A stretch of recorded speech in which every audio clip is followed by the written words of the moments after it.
જય શ્રી કૃષ્ણ. આજે આપણે બનાવશું હાઈ પ્રોટીનવાળું ડાયટ કે જેમાં આપણે માત્ર કઠોળનો ઉપયોગ કરી અને તેને બાફી અને સરસ મજાનું આપણે હેલ્ધી ફૂડ બનાવ્યું છે.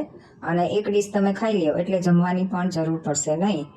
અહીં મેં 2 મુઠ્ઠી જેટલા મગ લીધા છે, 1 મુઠ્ઠી જેટલા ચણા લીધા છે અને 1 મુઠ્ઠી જેટલા આપણે મગફળીના બી લીધા છે. તો આ બધી વસ્તુને આપણે પાણીથી સરસ રીતે પહેલાં ધોઈ લઈશું અને એ પાણી આપણે કાઢી નાખશું અને ત્યારબાદ ફરીથી પાણી નાખી અને 4 થી 5 કલાક માટે પલળવા માટે મૂકી દઈશું. પલળી જાય ત્યારબાદ આપણે તેને કુકરમાં બાફી લેવાના છે. તો આ રીતે હવે હું પાણી નાખી અને તેને પલળવા માટે મૂકી દઉં છું. 4 થી 5 કલાક બાદ આપણે કુકરમાં તેને લઈ અને ધીમા તાપે 3 થી 4 સીટી વગાડી લેશું, જેથી ચણા સરસ રીતે ચડી જાય, કેમ કે મગ તો ચડી જ જવાના છે. ચણા અને મગફળી એ બંને સરસ રીતે ચડી જાય. અને એ કુકર થાય છે એ દરમિયાન આપણે ડુંગળી, ટમેટાં, કોથમરી વગેરે સમારી લેશું. જો અહીં તમારે માત્ર આ એક જ ડીશ ખાવી હોય તો એક વ્યક્તિના માપ પ્રમાણે અત્યારે હું બતાવું છું, અને તમારે ભોજનની સાથે જો સાઈડમાં લેવું હોય તો આ 2 થી 3 વ્યક્તિને આ સલાડ થઈ જશે.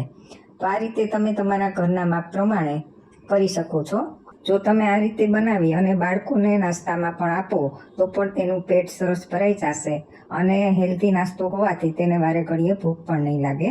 અને બાળકોનો તો શારીરિક વિકાસ પણ થતો હોવાથી આ રીતનું પ્રોટીન ડાયટ તેને આપો તો તેના શારીરિક વિકાસ માટે ખૂબ જ ફાયદાકારક છે અને પાછું વળી હેલ્ધી ફૂડ છે. મગ સુપાચ્ય છે, શક્તિશાળી છે, એવી જ રીતે ચણા પણ એટલા જ શક્તિવર્ધક છે અને મગફળી તો આપણા કાજુ છે. તો આ રીતે બધી જ વસ્તુનું આ રીતે એમને આપણે બીજો નાસ્તો આપીએ એના કરતાં આ રીતનો નાસ્તો આપીએ તો એક હેલ્ધી ફૂડ થઈ જશે અને થોડુંક ખાશે તો પણ એનું પેટ સરસ ભરાઈ જશે.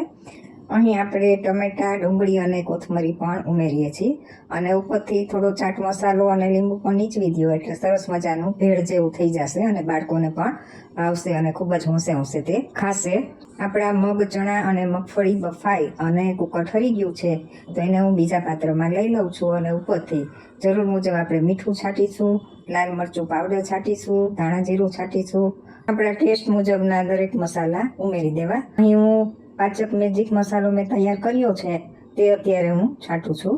એની રેસીપી પણ હું ટૂંક સમયમાં આપી દઈશ. અને ટમેટાં અને ડુંગળી અને બધું સરસ રીતે તમે મિક્સ કરી લ્યો. ઉપરથી થોડી કોથમરી પણ ઉમેરી દઈશું.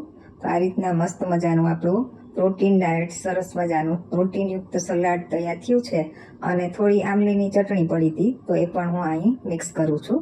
તો આવું હેલ્ધી પ્રોટીન ડાયટ બનાવી તમે પણ ખાજો અને ઘરનાને પણ ખવડાવજો, જેથી શારીરિક તંદુરસ્તી બધાની સરસ રીતે જળવાઈ રહે.